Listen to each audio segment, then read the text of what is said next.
महाभारत के खलनायक के रूप में जाने जाते शकुनी के कई रहस्य थे। क्यों हमेशा उनके पास से हमेशा उनकी बात मानते थे। शकुनी के पास कुछ ऐसी शक्ति भी थी जिससे वो मति भ्रम करते थे, जिसके बारे में बहुत कम लोगों को पता था। तो आज जानेंगे हम उनके सभी अलिखित रहस्यों के बारे में। गांधार देश के राजा सुबल के 100 पुत्र और एक पुत्री थी। सबसे छोटे पुत्र का नाम शकुनी और पुत्री का नाम गांधारी था। शकुनी की पत्नी का नाम आरशी था। दोनों के 3 पुत्र थे। जब गांधारी का विवाह होने वाला था, उस समय ज्योतिष ने बताया कि उनकी जन्म कुंडली में पहले पति की मृत्यु का योग है। इसके उपाय के लिए गांधारी की शादी एक बकरे से कराने की सलाह दी गई। इसके बाद ही गांधारी की शादी धृतराष्ट्र से हुई। बताया जाता है कि धृतराष्ट्र के रिश्ते से शकुनी जरा भी खुश नहीं थे। उनका सोचना था कि धृतराष्ट्र जन्मांध हैं और उनका सारा राजपाट तो भाई पांडु ही देखते हैं। विवाह के बाद धृतराष्ट्र को गांधारी की कुंडली और बकरे के साथ हुई शादी का पता चल गया, तो उनको बहुत गुस्सा आया और गांधारी के पिता समेत 100 भाइयों को पकड़कर जेल में डाल दिया। युद्ध बंदियों को मारा नहीं जा सकता था। ऐसे में गांधारी के परिवार को भूखा रखकर मारने की योजना बनाई गई। बंदियों को रोजाना महज 1 मुट्ठी अनाज दिया जाता था। सभी समझ गए कि उनको भूखा रखकर मारने की योजना है। ऐसे में सभी ने वह अनाज शकुनी को खिलाने की सोची। उन्हें लगा कि कम से कम परिवार के एक शख्स की जान तो बचेगी।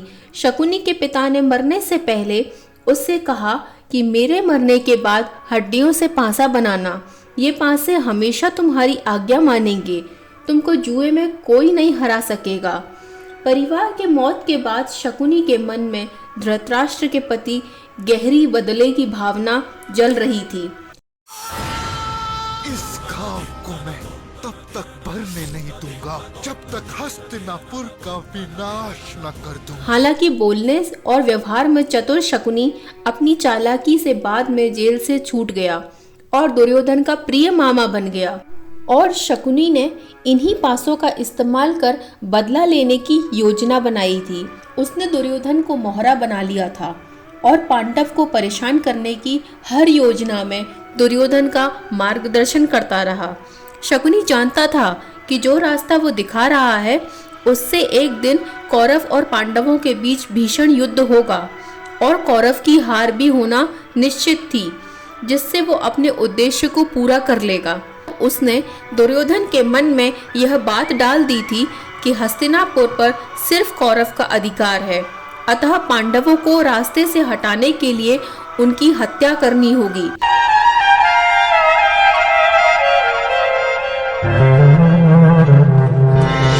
पांडवों में बल विद्या में सबसे अधिक शक्तिशाली भीम था, तो शकुनी ने दुर्योधन के साथ मिलकर भीम को खीर में जहर खिलाकर मारने की योजना को अंजाम दिया था, जिससे वो दुर्योधन का शुभ चिंतक मामा बन गया। और शकुनी के कहने पर ही दुर्योधन ने भीम को गंगा में फेंक दिया, पर नागराज की कृपा से भीम को सुहास रस का पान कराया गया और 100 हाथियों के बल जितना शक्तिशाली बनाकर उन्हें वापस भेजा गया।